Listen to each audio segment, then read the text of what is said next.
Magandang araw po, welcome po sa aking channel, Nov9 TV.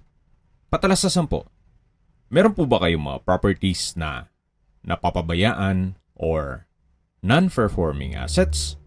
Plan nyo yung ibenta, pero wala kayong oras pagbenta nito. Kung ito'y pagkakatiwala nyo po sa amin, tawag lang po kayo sa aking numero, usap po tayo, gawan ko po ng video for free. Yes, libre po. Wala po kayong babayaran. Tutulungan pa namin kayong mabenta ang inyong property. Kami na po bala sa marketing, sa boosting, pati po sa paid advertisements, even sa tripping. Hindi na po kayo mapapagod sa pag-entertain ng mga buyers. Kami na po bala sa lahat. Tawag lang po kayo. Nandito po tayo ngayon sa Tagaytay kung saan meron po tayong bagong video presentation. Isang residential lot. May lot area po ito na 264 square meters. Nasa loob po ito ng isang exclusive community na meron pong 24 hours security. Tungkol naman sa dokumento nito, ito'y titulado, buhay po ang may-ari, kaya wala po kayong maging problema sa documentation o sa transfer ng title. Napakatahimik po ng lugar, sariwa ang hangin, at malamig po ang klima. Ito po yung nasa mataas na lugar, kaya flood-free area. Ang estimated elevation above sea level ay 2,000 feet. Nandito na po tayo sa lupang binebenta kung saan mula po dito sa concrete road, medyo slope po ang terrain. May mga magandang disenyo rin po na may purpose yung ganitong slopang terrain. Gaya po nitong house design na yung lower part ay basement. Then pwede rin pong maging swimming pool yung lower part. Pero depende po yan sa magiging disenyo ng architect ninyo. Yan po, tunghayin nyo po itong napagandang property kung saan napakaganda rin po ng lokasyon nito. Walking distance lang po ito papuntang Forum Mall o Tagaytay Rotonda, kung saan kompleto na rin po lahat ng mga business establishments gaya ng hotels, restaurants, fast food, remittance center, banks, schools, church at hospital.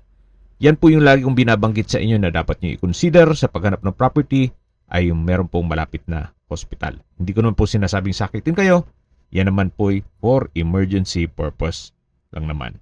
Okay, sa distance, location at travel time portion na po tayo. Kanina po nabanggit ko yung Tagaytay Rotonda. Ang distance is 1.3 kilometers at ang travel time is 5 minutes. Mula naman po sa Picnic Grove, ang distance is 4.8 kilometers at ang travel time is 11 minutes. Mula naman po sa Sky Ranch, ang distance is 5 kilometers at ang travel time is 13 minutes.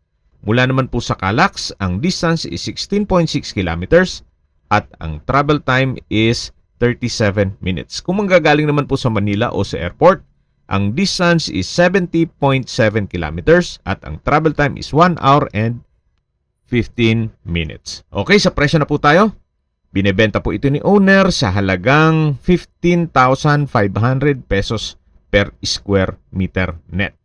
Kung may mga katanungan po kayo, tawag lang po kayo sa aking numero. At sa mga kababayan naman natin nasa ibang bansa, meron po akong WhatsApp, Viber, Telegram, at Signal.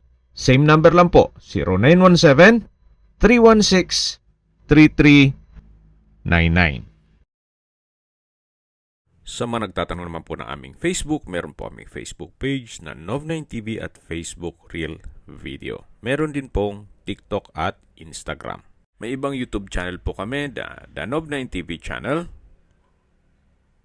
Nov9TV Listings, Nov9TV On The Spot, Nov9TV Updates, at Nov9TV House Rental. Sana po naibigyan nyo ang video presentation. Paki-like and subscribe na lang po sa aking channel para ma-update din po kayo sa aking future listings. Kung sakali po hanap nyo yung mas malaking sukat ng lupa, meron din po kami ibang listings na pwede nyong pagpilian. Huwag po kayong mag-atubiling tumawag sa amin. Then, let us know your budget para malaman namin kung anong property pwede naming ilog sa inyo. Sa lahat pong viewers, subscriber at nagtiwala po sa amin, salamat po sa suporta. Ingat po kayo lagi at yung pamilya. Maraming salamat po.